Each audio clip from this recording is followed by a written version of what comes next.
Hey kids, this is Ivan. How you doing? I want to talk a little bit about damage reduction. This to me is a great idea in theory. In actual practice, in my experience, I'm not a big fan.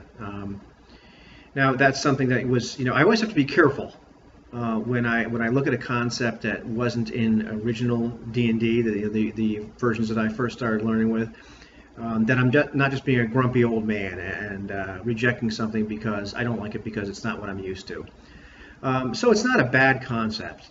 I get the whole idea that it makes a lot of sense that if you're wearing various kinds of armor, you probably still get hit. You probably still get hurt a little bit. Even if you get hit by a big a club or a mace or something, you probably still get hurt.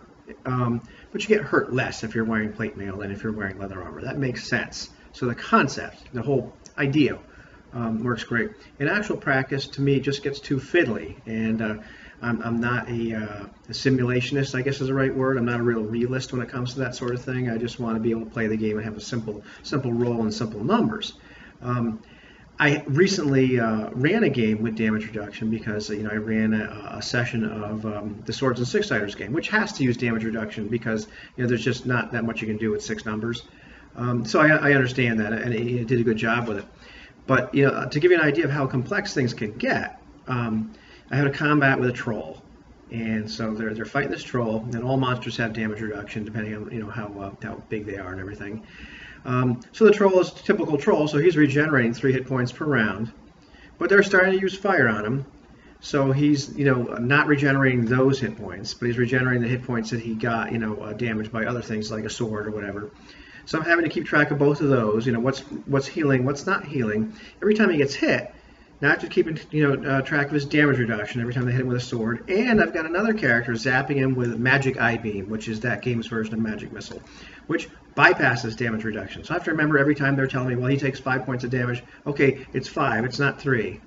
And so it was just another level of complexity. It sounds like I'm whining, and maybe I am, but it was just another thing to have to remember during a combat where things got a little complex, and the only complexity was like, how many hit points does this troll have? Is he dead yet?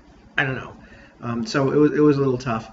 So it's one of those things that makes a lot of sense, but to me, I'd rather not deal with that level of gritty realism, as it were. If you want to, that's great. I don't mind playing a game where somebody has that, but I certainly don't want to DM one.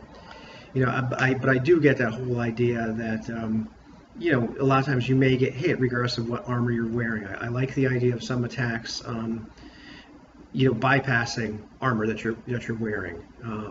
I know Lamentations has a thing with crossbows where, heavy crossbows ignore 4 points of armor, and light ones ignore 2, which I think is really cool. And of course, my favorite rolling ever out of this book, on page 109, one of the coolest sentences in the entire book. All targets, regardless of actual armor class, are considered as armor class 0 for purposes of to-hit determination. These are for siege engines, except ballista targets, which are always considered to be armor class 10 if in sight. No scarier words were ever spoken.